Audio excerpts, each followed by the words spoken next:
Hi welcome to our channel ma'am style recipes. ఈరోజు చేయబోతున్న recipe అటుకుల చక్కెర పొంగలి. ముందుగా 1 కప్పు అటుకులు స్టైనర్లో వేసి వాటర్తో మొత్తం తడపాలి.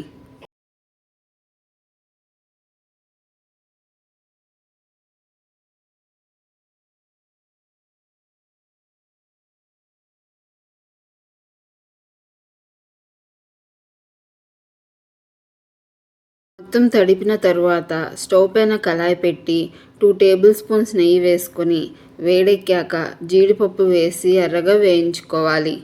అలాగే కిస్మిస్ కూడా వేసి ఎర్రగా వేయించి పక్కన పెట్టుకోవాలి. అదే కళాయిలో 2 కప్పుల బెల్లం తురుము వేసి అరకప్పు నీళ్లు పోసి మొత్తం కరిగే వరకు ఉంచాలి. మొత్తం బెల్లం కరిగిన తరువాత తడిపి పెట్టుకున్న అటుకులు, కొబ్బరి తురుము, 1/2 టీ స్పూన్ యాలకుల పౌడర్, చిటికెడు పచ్చకర్పూరం వేసి మిక్స్ చేసుకోవాలి.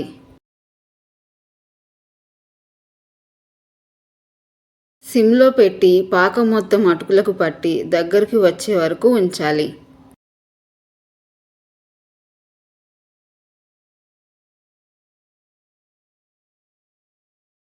ఈ విధంగా పాకమంతా అటుకులకు పట్టిన తరువాత డ్రై ఫ్రూట్స్, 2 టేబుల్ స్పూన్స్ నెయ్యి వేసి మిక్స్ చేసుకోవాలి.